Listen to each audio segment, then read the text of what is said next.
Comunidade Cristã Rio de Vida, bom dia a todos. Os nossos irmãos estão em casa e vamos louvar a Deus esta manhã, amém. Nós estamos felizes porque Deus disse que habita no meio do louvor do seu povo e Deus diz que fez habitação no nosso coração, amém. Então onde tu estás nesta manhã, que tu possas entregar o teu coração, a tua vida, o teu louvor, a tua adoração a Ele, amém. Nós acreditamos que podemos fazer isto onde nós queremos. E nós somos o templo, o tabernáculo do Espírito Santo e onde nós estamos a presença dele se manifesta. Então onde tu estás nesta manhã, possas levantar o teu louvor, a tua adoração, o teu amor a Ele, a tua adoração, a tua gratidão. Amém? Então vamos fazer isto juntos para a glória de Jesus. Aleluia. 1, 2, 3, 4. Este é o som do lugar secreto. Amém?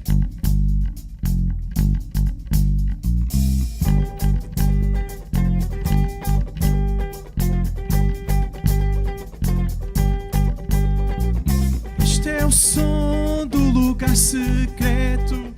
Este é o som da canção dos anjos. Este é o som da chuva que vem. Este é o som do meu coração. Este é o som que o Espírito canta. Este é o som da chuva que vem. Este é o som. Este é o som do lugar secreto. Este é o som da canção dos anjos. Este é o som da chuva que vem. Este é o som do meu coração. Este é o som que o Espírito canta. Este é o som da chuva que vem.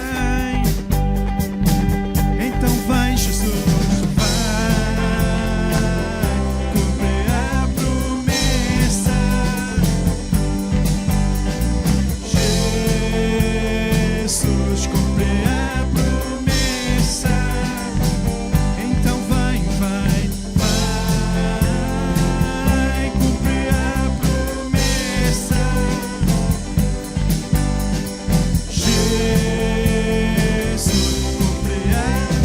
Este é o som do lugar profundo. Este é o senso que enche a terra. Este é o som da chuva que vem. Este é o som de uma fé intensa. Este é o som que o profeta canta. Este é o som da chuva que vem. Então se tu crês, declara, vem, vai cumprir a promessa. Jesus, cumprir a promessa.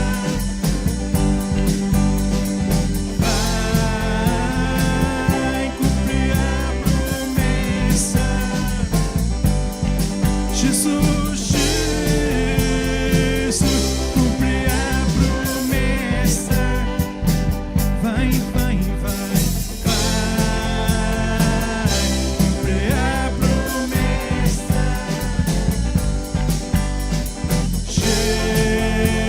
Jesus, cumprir a promessa. Vai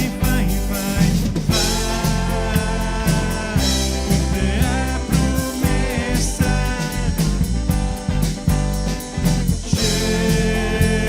Jesus, cumprir a. Este é o som do lugar secreto. Este é o som da canção dos anjos. Este é o som da chuva que vem.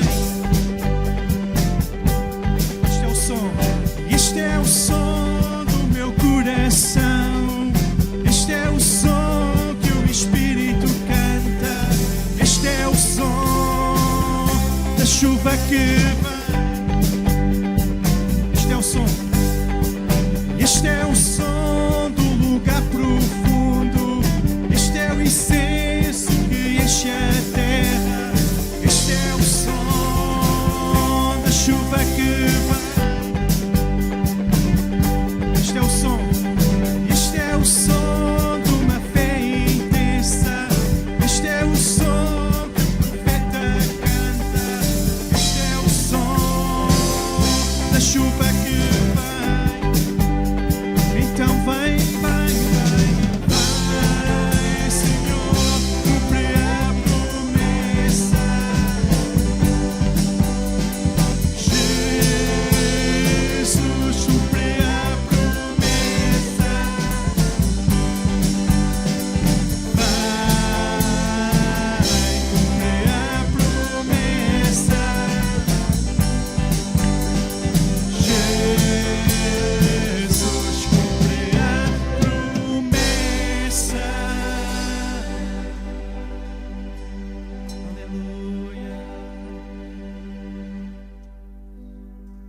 Glória a Deus, amém. Jesus cumpre a promessa, Senhor. Aleluia. Pai, nós oramos nesta manhã, Senhor. Pai, nós acreditamos, Deus, com fé, Deus, no nosso coração, Deus, de que o Senhor vai cumprir a promessa, Deus. De que o Senhor vai cumprir a promessa da Sua palavra, Pai. Nós acreditamos nesta manhã que a Tua palavra não voltará para Ti vazia, Deus. Está lá escrito, Deus, que ela, ao ser enviada, ela prospera no propósito para o qual ela foi enviada, Deus. Nós acreditamos, Deus. Nós acreditamos, Pai, que este é o som, Pai, de uma fé intensa, Deus. De que nós veremos a Tua glória, Deus, na nossa vida, na nossa família, na nossa igreja e na nossa nação, Senhor. E nesta manhã, Deus, nós louvamos, Deus. Amém, Senhor. Aleluia. E nós acreditamos que há um lugar, Pai, que há um lugar, Deus, no nosso coração. Há um profeta, Deus. Cada um de nós é um profeta, Deus. Nesta manhã, para declarar a Tua palavra com autoridade, Senhor. Em nome de Jesus. Aleluia. Amém. E Tu nesta manhã és um profeta. Amém. No teu lar. Amém. O Senhor diz na Sua palavra: planta onde o teu pé pisar, eu te tenho dado. Amém. E nós temos de declarar a palavra de Deus em vitória nesta manhã. A igreja do Senhor se levanta. Amém. O mundo busquei, mas nada preenche, pois nem o tesouro que eu possa alcançar me satisfará. Mas vieste Deus e mudaste a minha vida, e todo o meu ser novo se fez em Teu amor.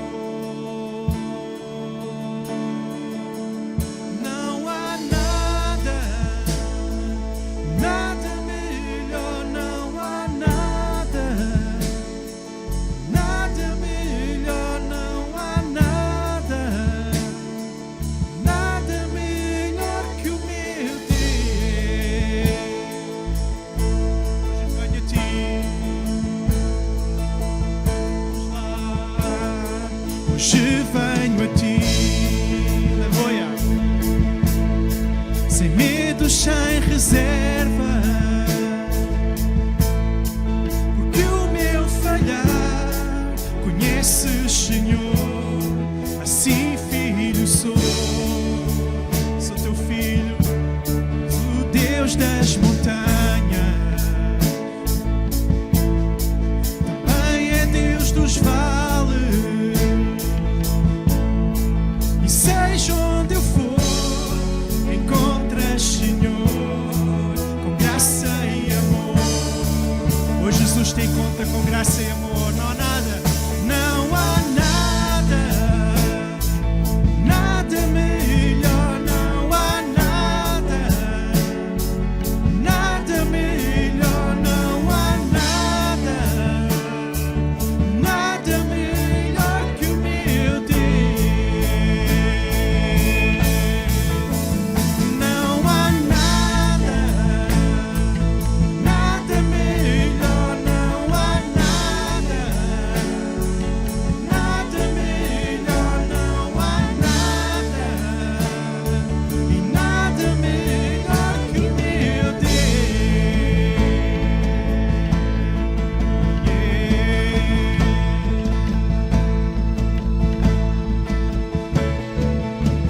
Torna choro em dança, das cinzas trazes vida, tornas vergonha em glória. Sei que só Tu podes, Deus. Declara isso. Das tumbas fazes jardim, aleluia, da morte vida sem fim. No mar abres caminhos, sei que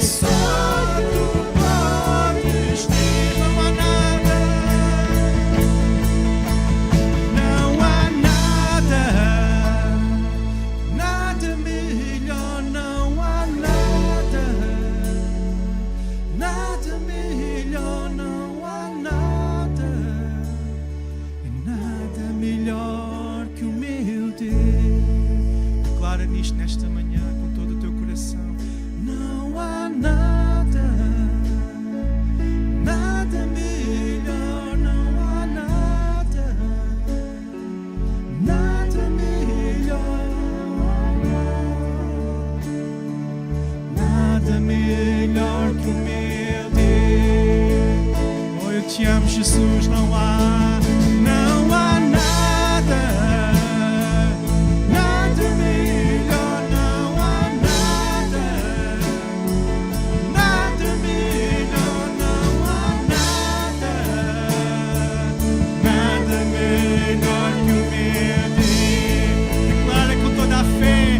Do teu coração, não há nada, aleluia, nada melhor, não há nada, aleluia, Jesus, nada melhor,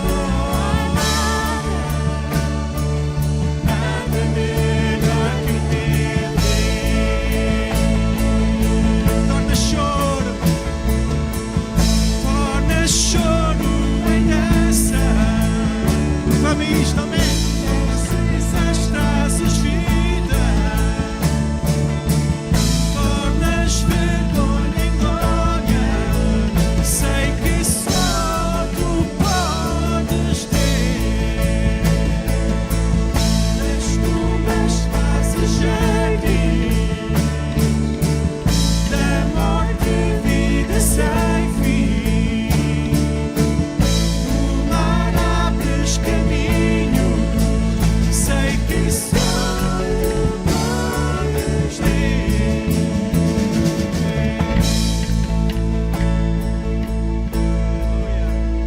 Não há nada, nada melhor, nada melhor que o meu Deus.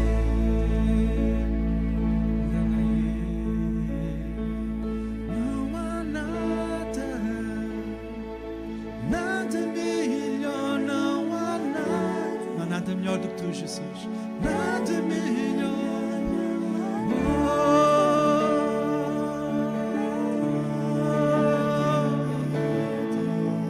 Declara isto esta manhã com todo o teu coração.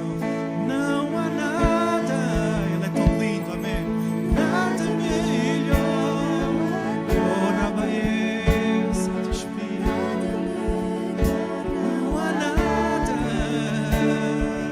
nada melhor que o meu Deus. Declara só mais uma vez. Não há nada, não há nada, não há nada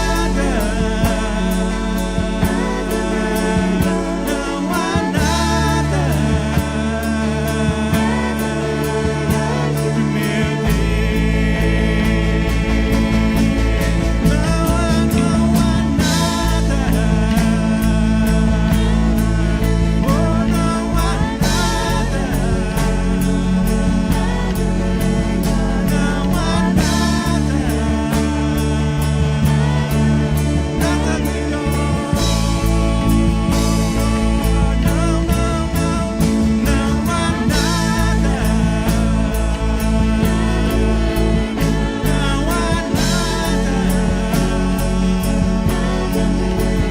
não há nada, não há nada melhor que o meu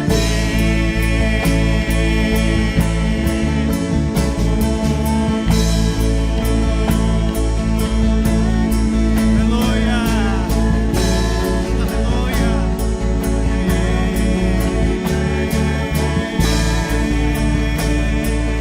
Nada melhor que o meu Deus.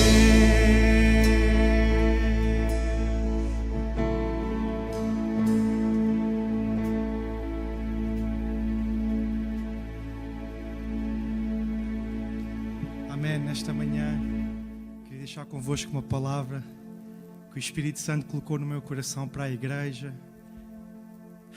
Vivemos tempos difíceis. Mas Deus está connosco, amém. Eu trago uma palavra de fé da parte do Espírito Santo para cada um de vocês, para cada uma das minhas queridas irmãs e irmãos que nos estão a ouvir, amém. Está em Apocalipse 19. E João diz que ele viu um cavalo branco e o seu cavaleiro se chamava Fiel, Verdadeiro, e julga e peleja com justiça. E ele viu um cavaleiro com olhos, com chamas de fogo na sua cabeça, com muitos diademas, e que ele tinha escrito um nome que ninguém conhece, senão ele mesmo. Amém. E atrás desse cavaleiro seguiam-no os exércitos que há no céu, montado em cavalos brancos com vestiduras de linho finíssimo, branco e puro. E da boca desse cavaleiro, de Jesus Cristo, Rei dos Reis, sai da sua boca uma espada afiada para com ela ferir as nações. Amém. E o que o Espírito Santo me disse esta manhã foi que a igreja, amém, tem a palavra de Deus na sua mão, a espada de Deus. Amém. Como diz lá no Salmo 149, que estejam em nós os altos louvores a Deus. Amém. Para fazer juízo contra as nações, contra os reis, potestades e domínios que se têm levantado contra nós. Então hoje, nesta manhã, como igreja, no lugar onde tu estás, em tua casa, com a tua família, coloca as tuas mãos no teu coração. Amém. E posiciona-te, aleluia, posiciona-te em fé, em autoridade, nesta manhã, contra tudo aquilo que se tem levantado contra ti, contra a igreja e contra a nossa nação. Nós temos vitória no nome de Jesus. E nós vamos proclamar esta manhã o nome que é sobre todo o nome. Aleluia. Nós proclamamos o poder do sangue de Jesus. Aleluia, aleluia. Possas levantar as tuas mãos nesta manhã e adorá-lo, e adorá-lo, e adorá-lo, e adorá-lo. Aleluia.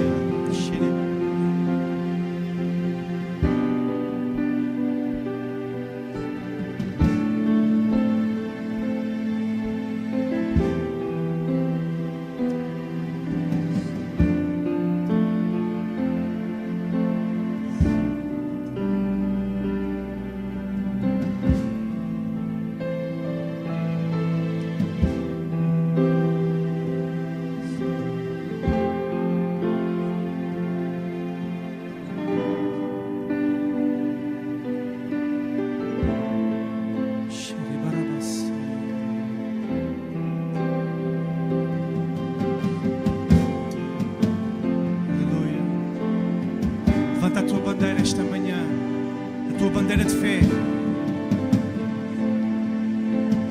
Yahvé Nissi, o Senhor é a nossa bandeira esta manhã. A igreja se levanta com autoridade, porque diz a todos quantos creram no seu nome, eu lhes dei autoridade em meu nome. Pisarão serpentes, escorpiões e toda a força do inimigo, e nada vos fará dano algum, diz o Senhor. Então nós nos levantamos esta manhã contra todo o medo e toda a enfermidade que se tem levantado contra nós. Como igreja, levanta a tua bandeira esta manhã. Move-te com a tua dança. Levanta as tuas mãos. O Rabaiaxê.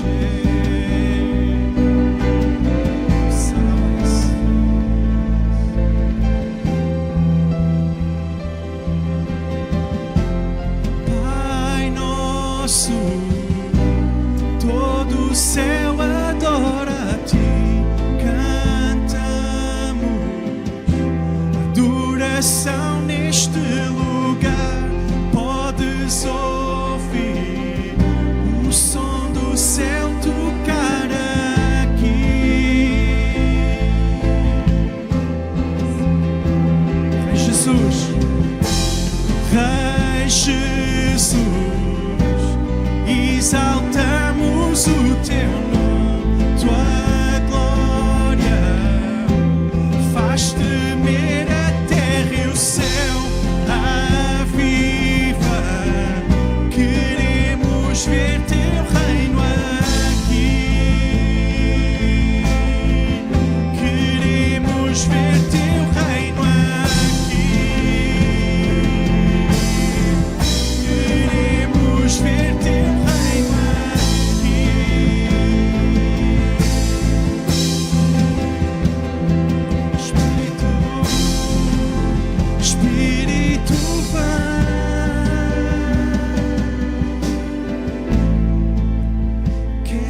coração em cada lar, Espírito.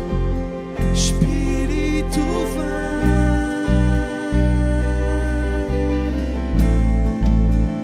quebra os nossos muros.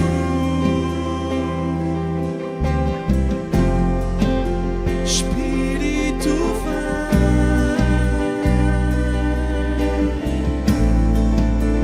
faz o céu descer aqui.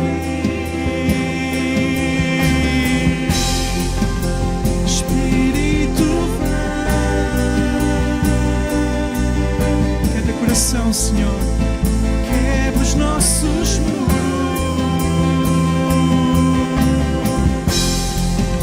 Espírito vem,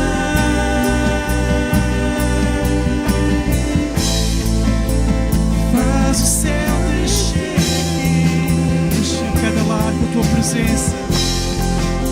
Espírito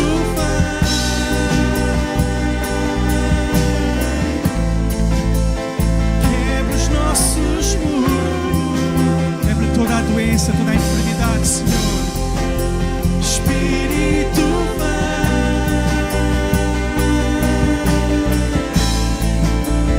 faz o céu descer aqui. Levanta o fraco, o doente esta manhã, Senhor. Espírito vem,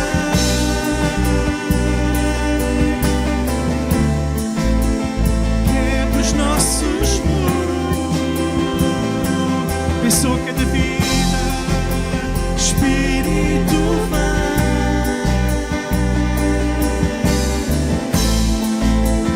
faz o céu descer aqui. Vem Jesus, vem Jesus,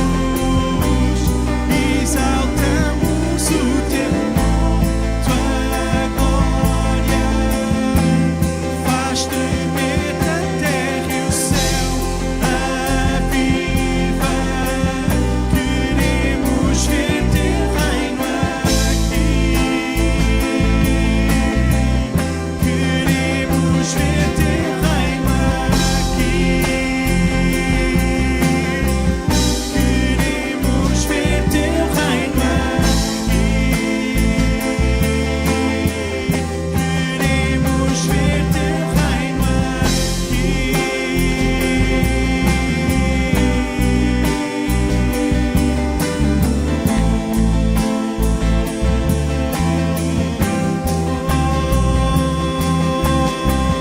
Levanta o teu chofar, levanta a tua bandeira esta manhã. O Espírito Santo está a tocar no teu coração. Ele está-te a levantar pela fé, pelo seu poder, pelo seu amor. Amém. E levanta bem alto o teu louvor a Ele.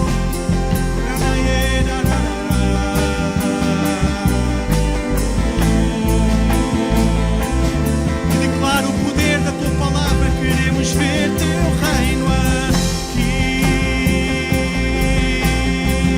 Queremos ver teu reino aqui.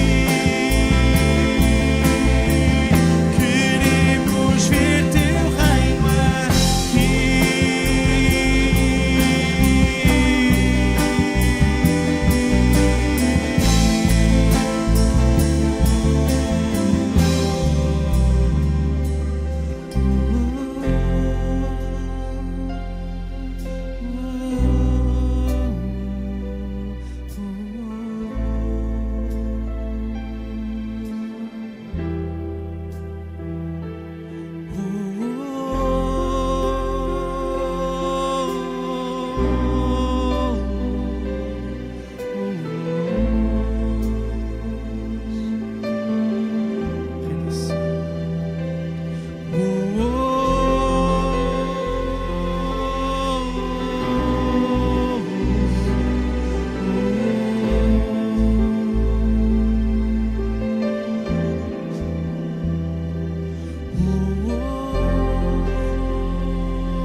Coloca as mãos no teu coração esta manhã. Pai, toca em cada vida, Deus, pelo teu amor, Deus. Toca, Pai, e abençoa o teu povo, Deus, esta manhã. Tu és o Consolador, Espírito Santo. Nós te amamos muito. A tua presença é tudo para nós esta manhã, Deus. Oh, Senhor. O teu desejo é habitar no meio de nós, no mais profundo no nosso ser, Deus. E nesta manhã, Deus, entregamos tudo a Ti, Pai. Te entregamos a nossa vida, Deus. Os nossos temores, Deus. Os nossos medos até, Senhor. As nossas dúvidas, Deus.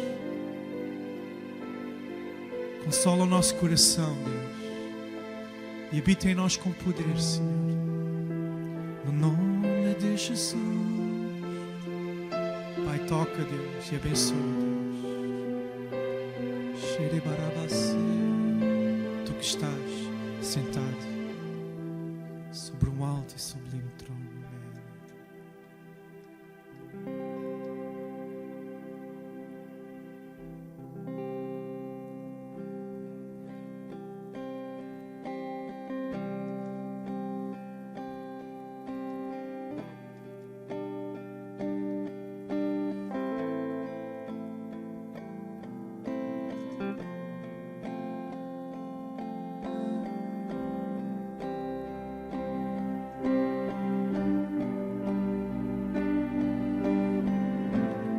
Adorar Jesus, são mais uns momentos.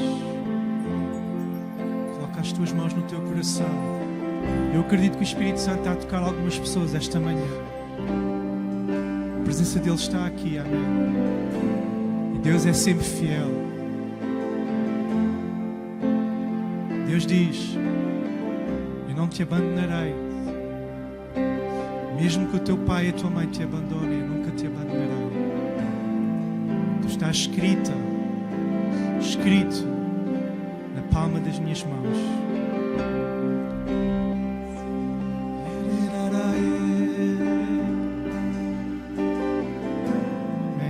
Eu consigo ver os braços de Jesus estendidos para ti esta manhã. Amém. E o seu amor fluir como um rio direto ao teu coração. Deixa o Espírito Santo tocar-te. Aleluia. É Ele que glorifica Jesus em ti. Amém.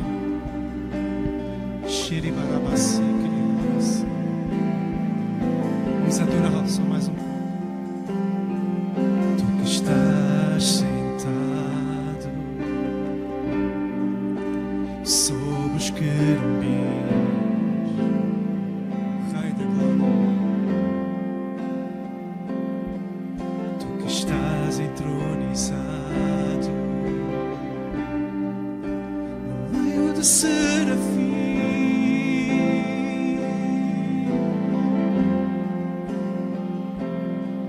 Tu que estás aclamado por anjos, vem a este lugar. Oh, tu que estás sentado sobre um trono de glória.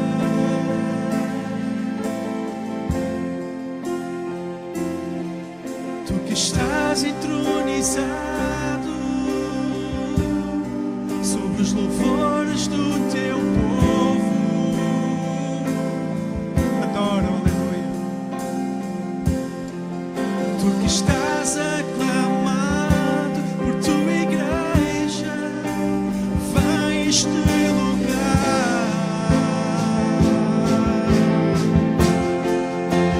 Vai a este lugar.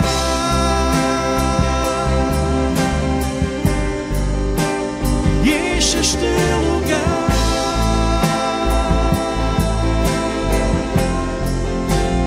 Vai a este lugar. Enche a minha vida, enche a minha vida, Senhor, vem a este lugar,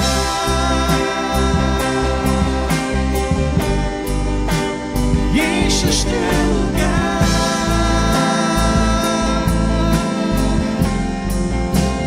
vai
Olá, bom dia. Estamos a transmitir da Comunidade Cristã Rio de Vida, domingo, 10 da manhã. Estamos a querer transmitir uma reflexão que possa trazer impacto à nossa vida, que nos possa inspirar, que nos possa alertar para os dias que correm e para, fundamentalmente, as características que cada um de nós como cristão tem de ter para enfrentar estes dias complicados, difíceis e até perigosos. Hoje, em que prolifera um espectro de medo, de ansiedade, de morte, nós estamos a ser assolados por esta vaga pandémica. Urge que a Igreja volte àquela essência inicial que nós conhecemos na Igreja de Atos, na Igreja primitiva. E então eu trago aqui uma reflexão simples que, presumo eu, nos fará meditar, nos inspirará, nos fará pensar fundamentalmente para que nós possamos perceber qual a expressão que o Espírito Santo quer que nós tenhamos nestes dias. Uma expressão dinâmica, uma expressão criativa, uma expressão de fé, uma expressão de espiritualidade saudável nestes dias. Eu quero falar acerca de paixão, quero falar acerca da paixão pelo Evangelho, da paixão por Deus, por Jesus, da paixão pela vocação que Deus determinou para nós, da paixão pelos perdidos, da paixão por esta cidade, da paixão por este país, da paixão pela oração, da paixão pela voz de Deus, mas quero falar acerca de uma paixão que possa envolver todas as nossas características, possa envolver o nosso espírito, a nossa alma, o nosso corpo, a nossa mente, o nosso coração, na dedicação desta causa, da causa do Evangelho.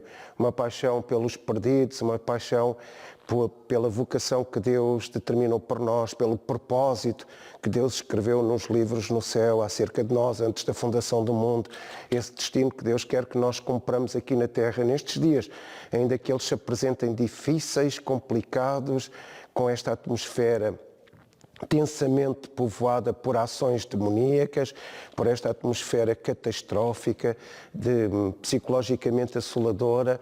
Eu quero trazer esta palavra que possa inspirar os nossos corações e, acima de tudo, que nos possa motivar a uma dinâmica semelhante à dinâmica que a Igreja de Atos tinha, que nós conhecemos no livro de Atos.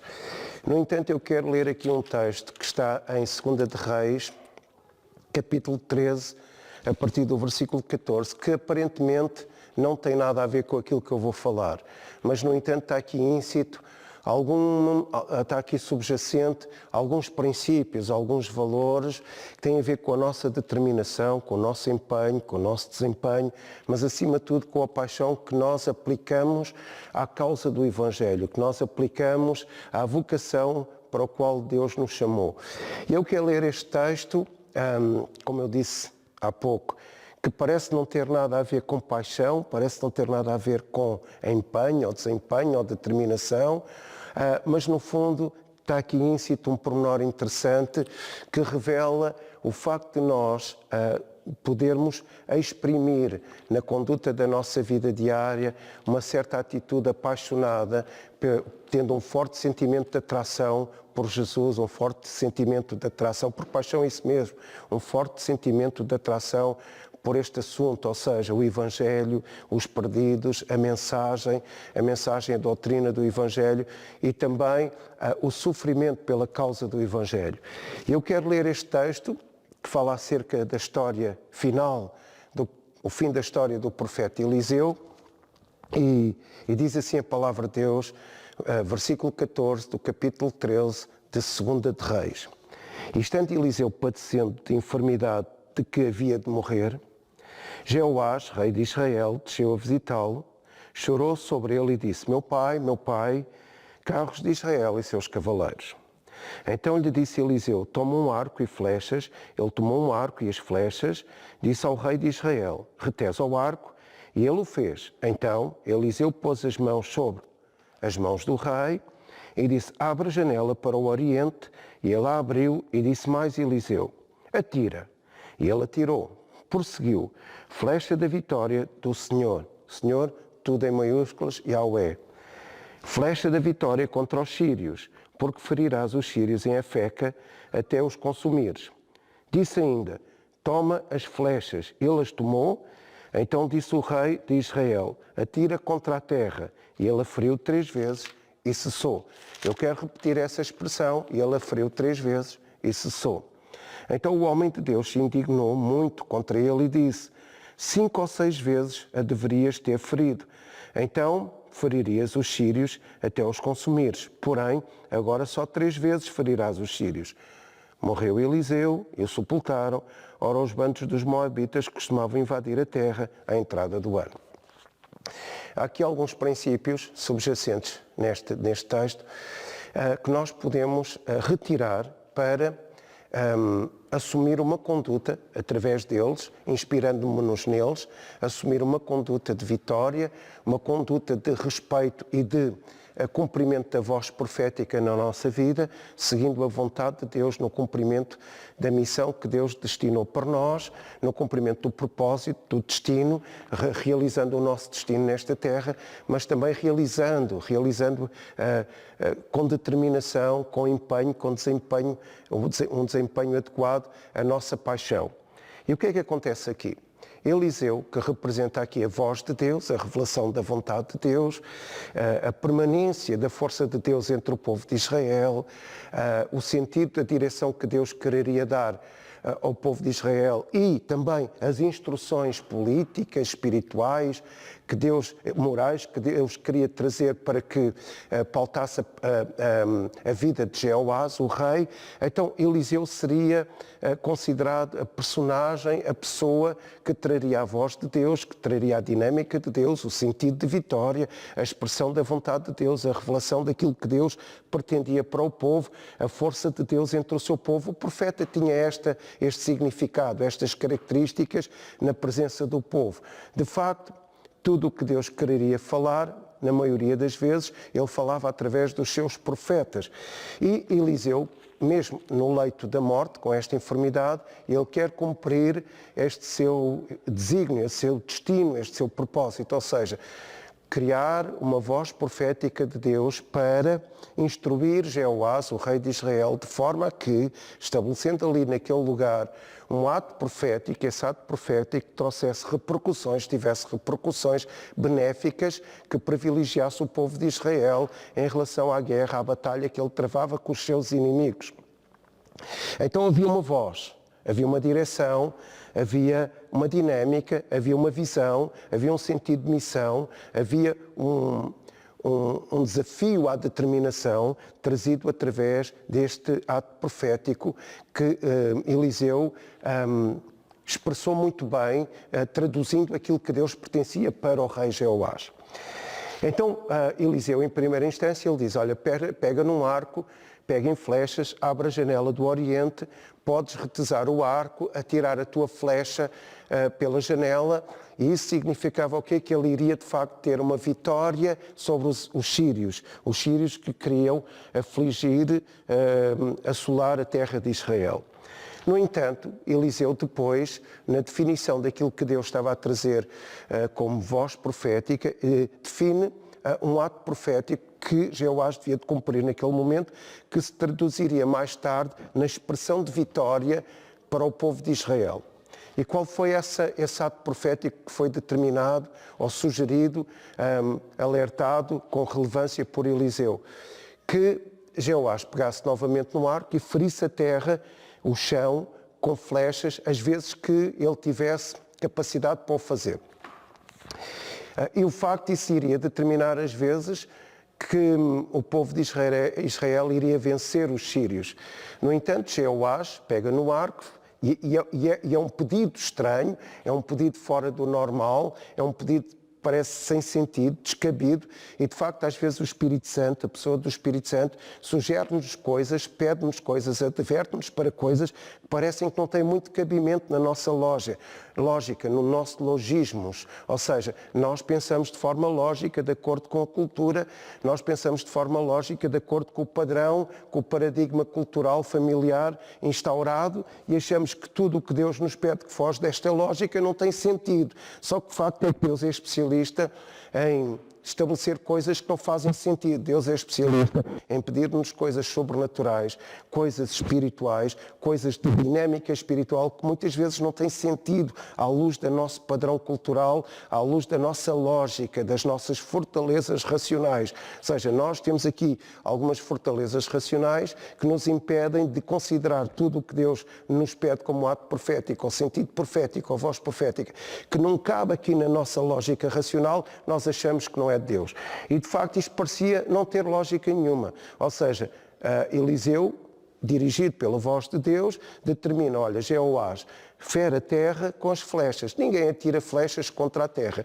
Jeoás pega no arco, volta a lançar flechas contra a terra e só o faz 3 vezes. Eliseu indigna-se porque diz, olha, proporcionalmente de acordo com o número de vezes com que tu feriste a terra, irás agora vencer os sírios. Ou seja, o que é que faltou aqui na perspectiva de Deus e de Eliseu, o que é que faltou aqui ao rei Jeoás?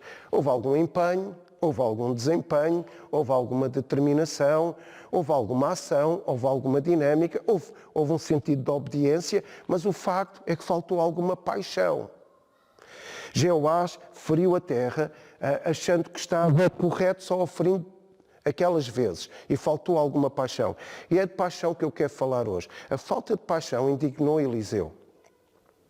A falta de paixão indignou a voz de Deus, a presença de Deus, indignou a dinâmica que Deus queria implementar na vida de Jeoás. Ou seja, Jeoás ficou sem essa dinâmica e então só iria ferir os sírios 3 vezes, quando podia o ter feito mais vezes no futuro.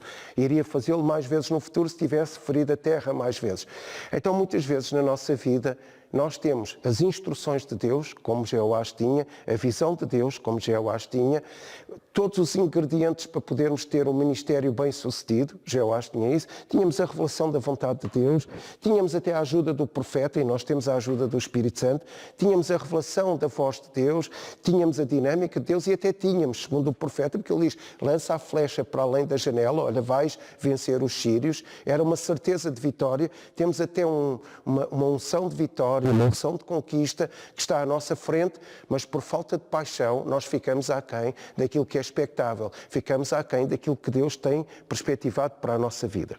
E eu quero falar acerca de uma história de um homem que teve uma paixão extrema pelo Evangelho, uma paixão extrema pela causa de Jesus. E paixão significa isso, um sentimento muito forte de atração por um assunto, por alguém, por um tema, por um objeto, uma paixão muito forte. Mas a palavra paixão é a palavra em grego pathos, que significa sofrer ou significa suportar alguma coisa. E eu quero falar-vos acerca de um homem que teve uma paixão ao ponto de suportar e de sofrer por causa de uma causa, da causa do Evangelho, da causa da doutrina, da causa de uma igreja, da causa dos perdidos, da causa do seu ministério, da causa da vocação que Deus tinha para ele, que se chama Paulo.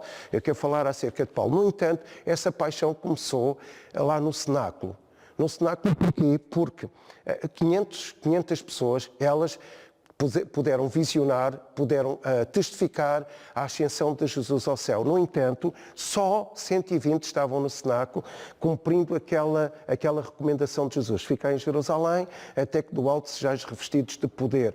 Quem é que ficou em Jerusalém? Só 120. Menos de metade tiveram essa paixão. Só 120 demonstraram essa paixão. Só 120 demonstraram sofrer. Só 120 demonstraram sacrificar tudo para que fossem acometidos desse poder do alto, para que fossem inspirados, para que fossem batizados desse poder do alto. Só 120 tiveram fome desse poder. Só 120 desesperaram por esse poder. Só 120 demonstraram paixão naquela geração, naquele momento em Israel, em Jerusalém, em que os cristãos eram perseguidos por amarem Jesus, eles eram perseguidos por defenderem, suportarem-se, sofrerem por essa causa, por terem um sentimento muito forte por essa causa, por terem um sentimento de atração muito forte, uma envolvência muito forte, uma inspiração muito forte dessa causa, a causa do Evangelho.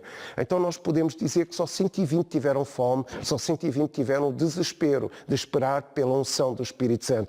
E hoje falta à Igreja desespero, fome, paixão, determinação para esperar pela ação do Espírito Santo, para ir mais além do que aquilo que nós pensamos, para poder conquistar mais além. E o Espírito Santo revela isso para nós. Ele irá revelar-nos aquilo que o olho não viu, que o ouvido não viu, não chegou ao coração do humano, mas que Deus tem preparado para aqueles que o amam. Ou seja, só o Espírito Santo revela as profundezas de Deus à nossa vida, àqueles que têm paixão pela causa de Jesus. Então, nós, tendo essa paixão, sofrendo e suportando tudo, as circunstâncias adversas que atravessamos hoje, pela causa de Jesus, do Evangelho, dos perdidos, da nossa vocação, do ministério que Deus tem para cada um de nós, suportando isso, nós vamos viver apaixonadamente, ardentemente uma paixão pela causa do Evangelho, como os 120 que demonstraram aquela fome, demonstraram aquela determinação perante grandes adversidades. Eles eram perseguidos porque Jesus tinha ascendido, o seu líder tinha ascendido ao céu, eles eram perseguidos por causa do Evangelho. E eles estavam lá para cumprir aquele propósito. Eles estavam lá cheios de paixão. Eles estavam lá ardendo de paixão pelo derramamento do Espírito Santo, por essa promessa que foi prometida em Joel. Eles sabiam que isto ia acontecer nos seus dias. 380 declinaram essa proposta. 380 se esvaziaram dessa paixão. Então tudo começou aí nessa paixão. E Paulo, que era um homem agressivo, que era um homem irónico, que era um homem que representava tipo de um javali furioso contra alguém que ele odiava, é este o termo. Paulo era um homem tomado de um caráter difícil, de um caráter irónico, sádico. Paulo se converte e torna-se um homem apaixonado pela causa do Evangelho. E isto está descrito em Atos 20. Atos 20 fala muito acerca da paixão de Paulo. Paulo, quando fala à igreja de Éfeso, aos líderes da igreja de Éfeso, Paulo fala dessa paixão. Ele está em Mileto, ele pede que os líderes de Éfeso possam chegar até Mileto, que eram cidades próximas uma da outra, para poder falar acerca da doutrina, da sua paixão. E há uma expressão interessante que revela essa paixão de Paulo, que é: Paulo diz, olha, eu vos ensinei, eu estive convosco de dia e de noite, com lágrimas, durante 3 anos. Durante 3 anos de dia e de noite, Paulo ensinou os Efésios. Durante 3 noites, Paulo, durante 3 anos, de dia e de noite, com lágrimas, com paixão, não desistindo, dando a sua vida, dando o seu tempo, dando tudo o que ele tinha, Paulo amou tanto a igreja de Éfeso, amou tanto aquela cidade, que ele deu tudo o que ele tinha com lágrimas. E isso revela a paixão de Paulo, revela a paixão deste homem, ou seja, este sentimento forte pelos perdidos, este sentimento forte pela igreja, este sentimento forte pelos líderes daquela igreja, este sentimento forte pelo seu ministério, pela sua vocação, pela causa de Jesus, um sentimento forte que invadiu o espírito de Paulo, porque paixão não é uma coisa mental. Paixão não é algo que nós pensamos hoje e amanhã deixamos de pensar. Paixão não é uma coisa que está sujeita às disfunções da nossa mente.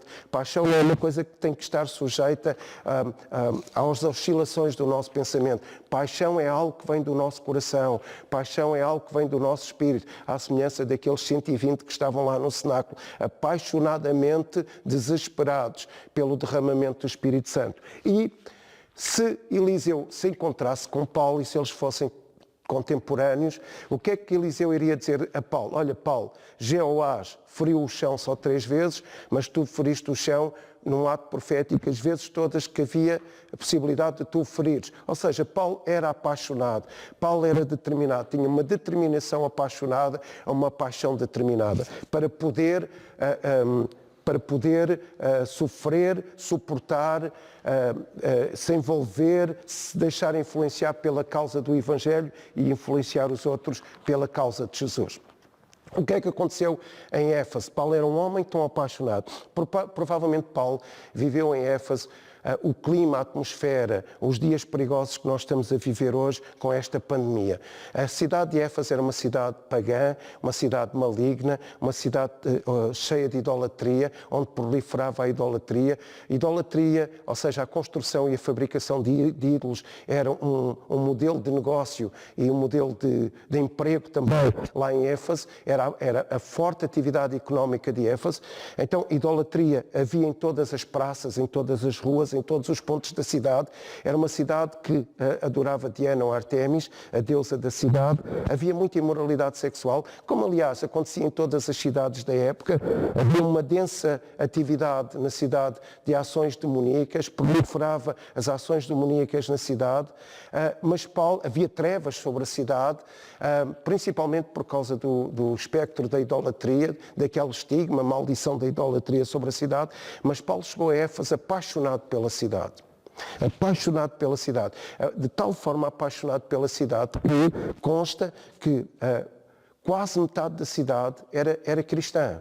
Quase metade da população da cidade se tinha convertido ao Senhor Jesus. Por causa de quê? Por causa de uma paixão. A paixão de Paulo pelo Espírito Santo, a paixão de Paulo pela causa do Evangelho, a paixão de Paulo pelos perdidos, a paixão de Paulo pela igreja.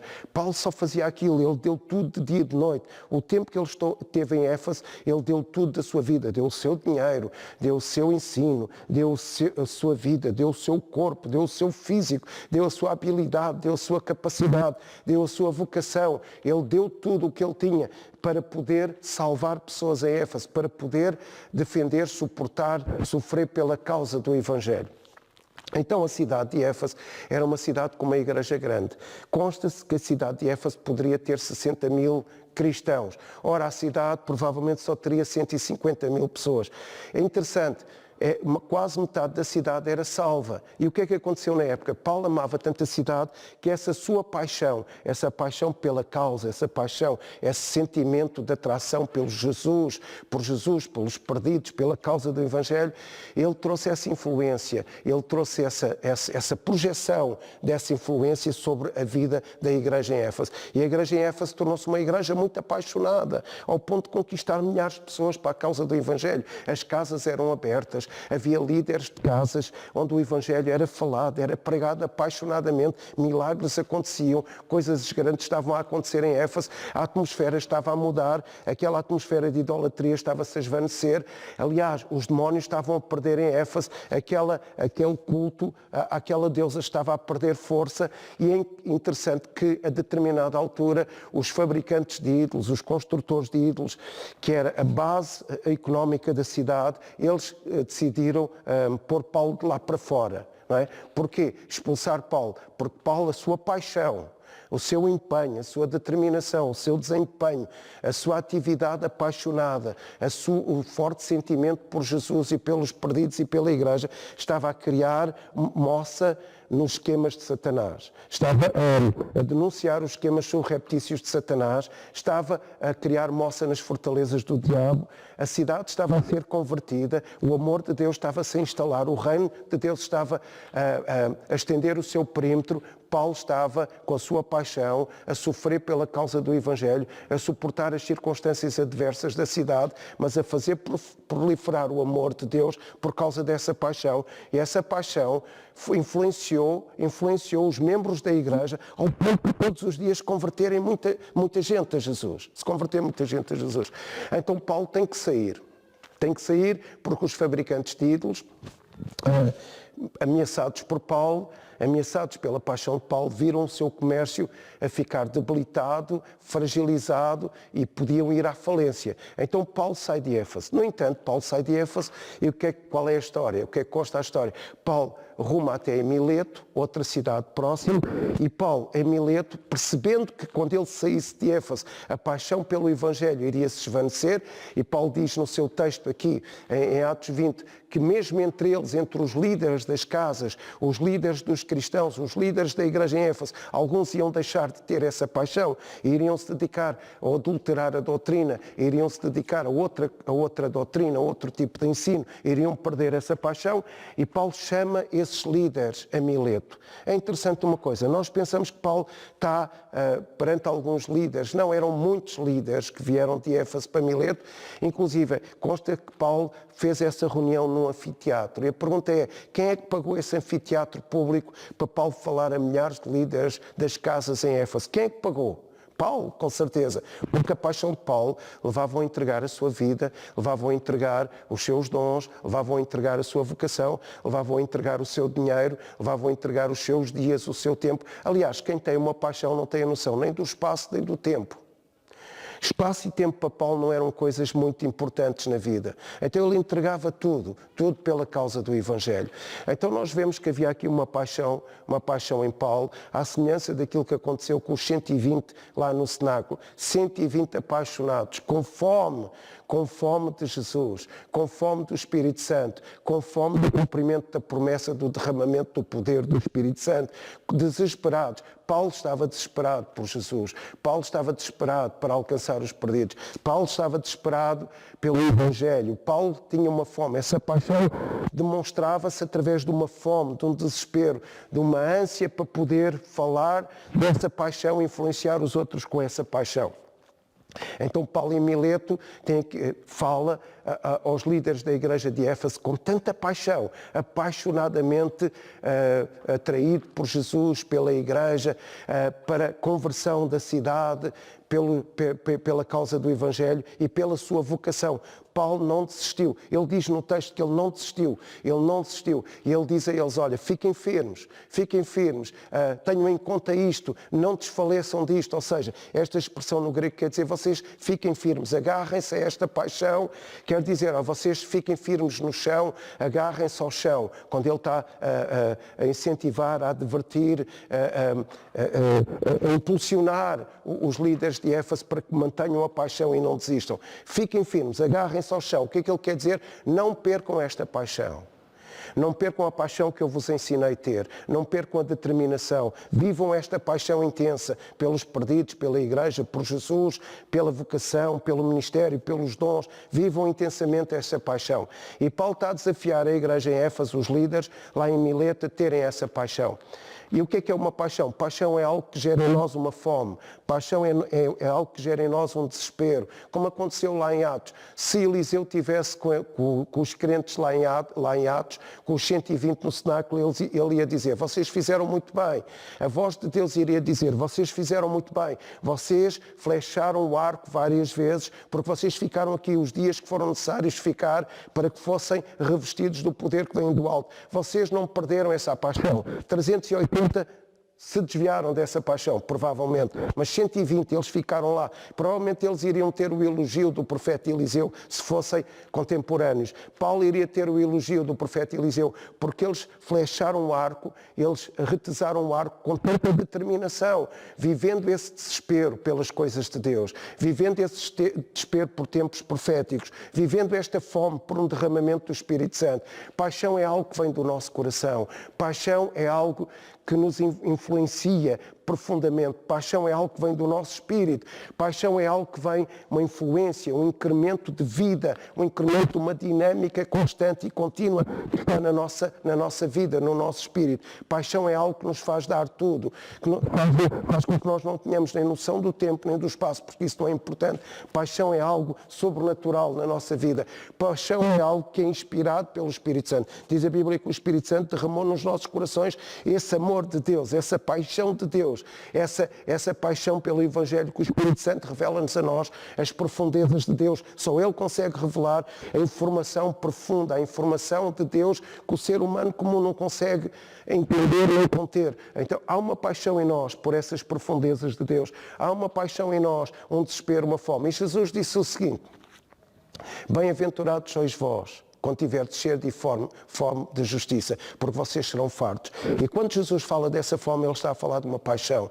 Quando Jesus fala dessa fome e dessa sede, Ele está a falar de uma paixão e de um desespero por justiça. O que é justiça? Justiça é o rigor, é a plenitude de Deus em nós. Então, nós temos rigorosamente uma vida dedicada a Deus. Nós, apesar das nossas falhas, apesar das debilidades do nosso caráter, apesar das fragilidades das nossas emoções, apesar dos nossos pensamentos serem muitas vezes oscilantes, apesar das nossas transgressões e do pecado que cometemos diariamente, há uma coisa que é implícita em nós, que está em nós, que tem que ser transmitida, transpirada, que é a paixão que nós temos pelo reino de Deus. Então, mesmo vivendo dificuldades nestes tempos, mesmo com os assírios a tentarem combater contra nós, mesmo com 380 a desistirem de estar no lugar da paixão, mesmo quando a cidade está densamente povoada de trevas, mesmo quando a cidade já está no maligno, mesmo quando a cidade é pagã, mesmo quando a cidade é inspirada pela idolatria, nós vivemos essa paixão porque é algo que está no nosso espírito, é algo que nos influencia. Nós sofremos. Pathos, paixão em grego, significa sofrer por alguma coisa, suportar as circunstâncias que temos de suportar, porque Jesus disse: bem-aventurados sois vós. Bem-aventurados quando tiverdes fome e sede. Paixão é ter uma fome e sede. O que é justiça? Viver para Deus com tudo o que há em nós. Justiça é rigor. Ou seja, nós vivemos rigorosamente. O que é que eu quero dizer? É falhar? Não. É não pecar? Não. É não ter fragilidades? Não. É viver intensamente. E o que é justiça? Justiça é um ato que nós desenvolvemos em relação ao outro ser humano.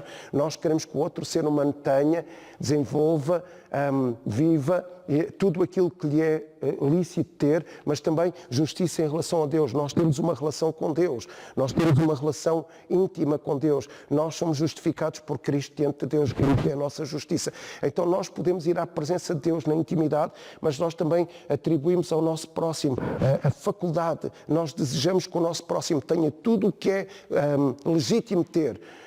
E por isso é que nós temos uma paixão pelos perdidos, temos uma paixão pela Igreja, mas temos uma paixão pela causa do Evangelho, temos uma paixão pelo reino de Deus. Então, bem-aventurados sois vós,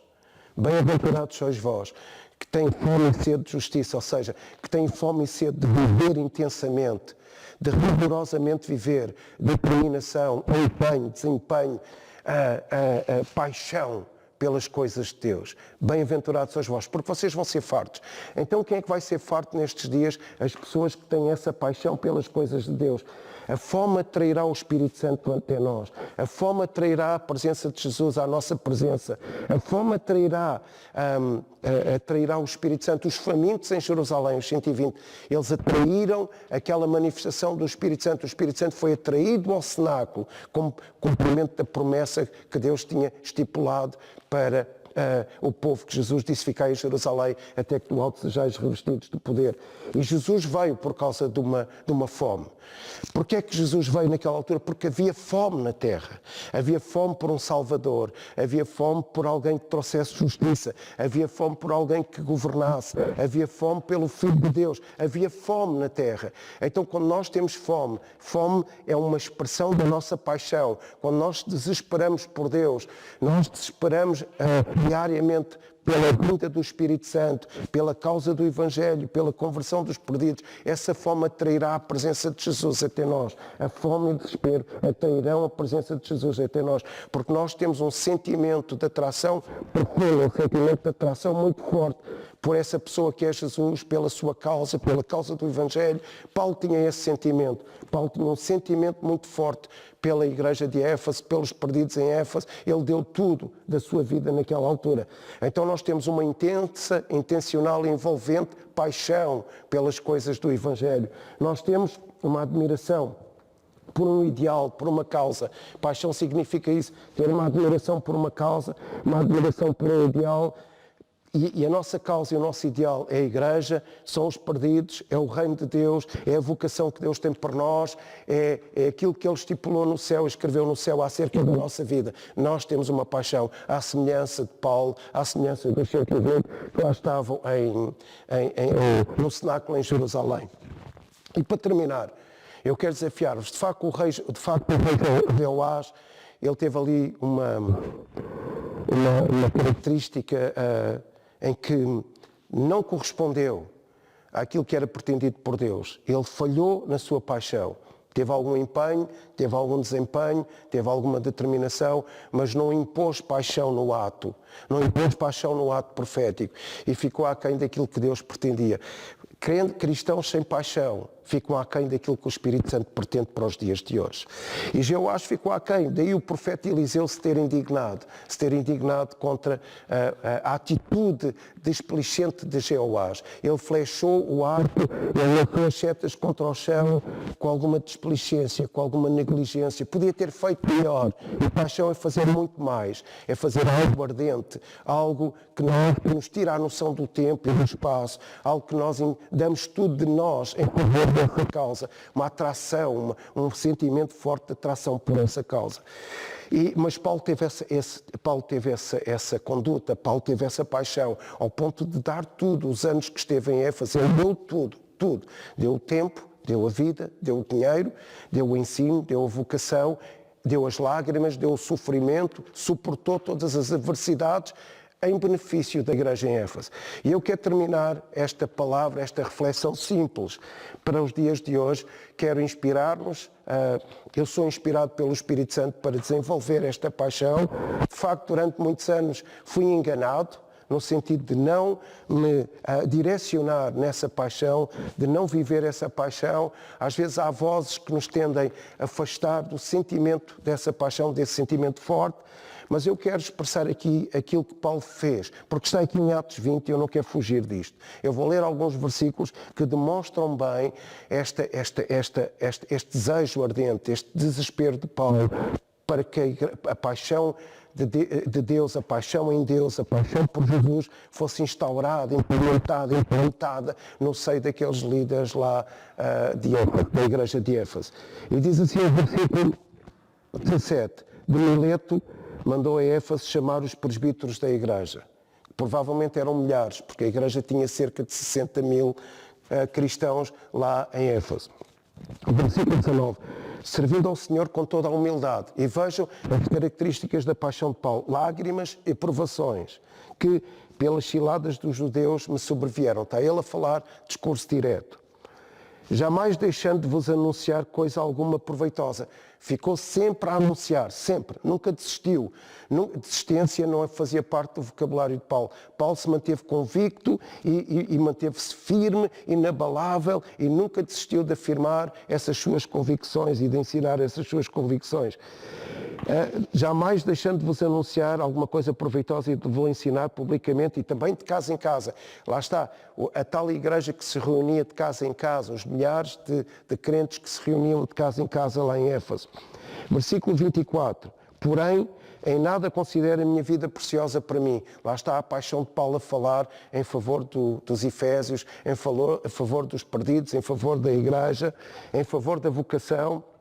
Para mim mesmo, contando que complete a minha carreira e o ministério que recebi do Senhor Jesus para testemunhar o Evangelho da graça de Deus. Lá está a paixão de Paulo pelo Evangelho, pela causa do Evangelho. Versículo 30.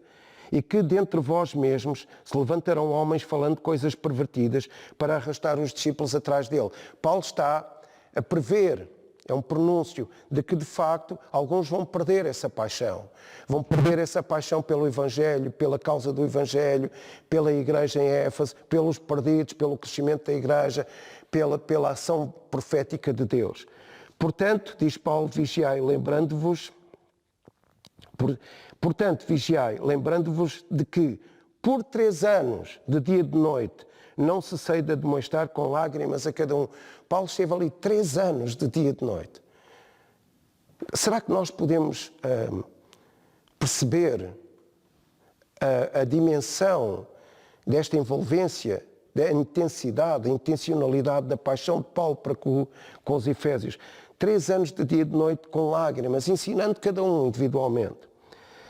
Agora, pois, encomendo-vos ao Senhor e à palavra da sua graça, que tem poder para vos edificar e dar herança entre todos os que são santificados. E agora escute, a paixão de Paulo ao ponto que levou.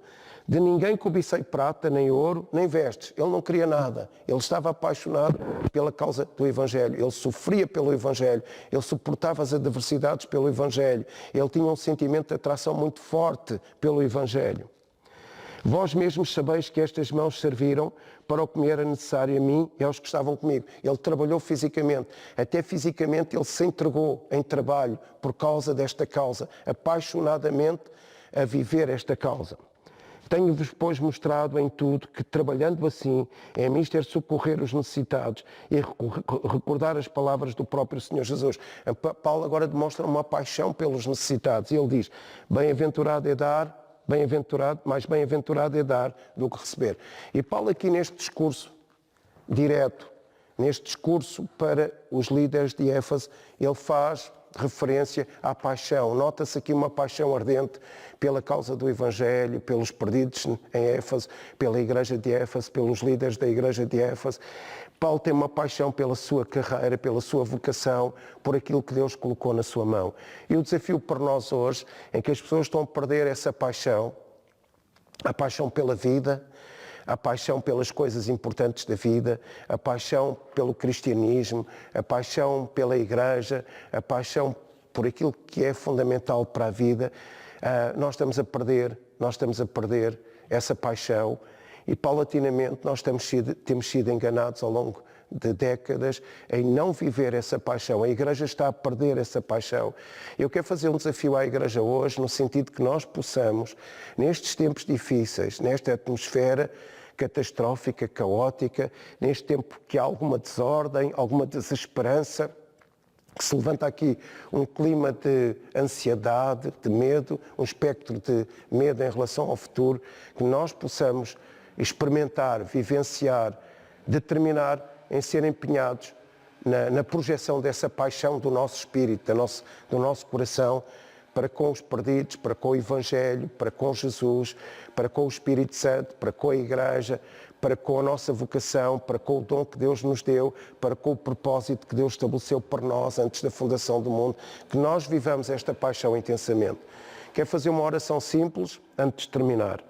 Quero deixar aqui uma palavra de motivação, de entusiasmo. Vive essa paixão. Vive essa paixão. Este não é o tempo para desanimar, não é o tempo para ficar desmotivado, não é o tempo para perder este senso de paixão, é o tempo para vivermos, para experimentarmos esta paixão, aumentarmos, intensificarmos essa paixão. Quero fazer esta oração até domingo que vem, que Deus o abençoe. Vamos orar. Pai, no nome de Jesus, eu te agradeço porque tu nos enriqueceste com a pessoa do Espírito Santo para que revelasses Jesus e revelasse a vontade do Pai ao nosso coração. Nós estamos em tempos difíceis e eu quero orar por toda a gente que está doente, quero orar por todas as pessoas que têm sofrido alguns danos no seu corpo com este Covid, com este vírus. Quero orar para que sejam restabelecidas e curadas. Pai, no nome de Jesus, a Tua palavra diz que o Senhor Jesus curou a todos para que se cumprisse o que fora dito pelo profeta Isaías. E diz que a Tua palavra é saúde e vida para os nossos corpos. Então eu quero projetar nesta oração o sentido da Tua palavra para que nós possamos ficar restabelecidos no nosso corpo, na nossa mente, na nossa alma, no nosso coração, que o Espírito Santo nos possa ativar em nós o poder dessa palavra saradora. Também quero orar pelas pessoas que têm perdido os seus empregos, pessoas que estão em dificuldades financeiras, pessoas que estão em dificuldades psicológicas. Quero orar por toda a gente que está a precisar de um incremento de alegria, de um incremento de esperança, mas fundamentalmente da revelação do Teu amor, Deus. Pai, que esta paixão possa incendiar corações, que esta oração possa despertar também os nossos corações para que sejam incendiados por esta paixão, a vivência desta paixão, uma paixão intensa por Jesus, pelo Evangelho e pela ação da pessoa do Espírito Santo nestes dias. Quero abençoar toda a gente que está a assistir a este culto, quero abençoá-los para que possam ser inspirados pelo mover do Espírito Santo, pela presença do Espírito Santo. Eu creio que estes são dias da Tua presença, dias do Teu favor, dias em que o Teu amor é revelado aos nossos corações como nunca, Deus. Faz isto a quem nos está a ouvir hoje, que o Teu amor seja revelado, porque o Teu amor lança fora todo o medo e o Teu amor cura todas as situações. Pai, que este amor sobrenatural e eterno, este amor infinito, possa projetar esta vida apaixonada nos nossos corações.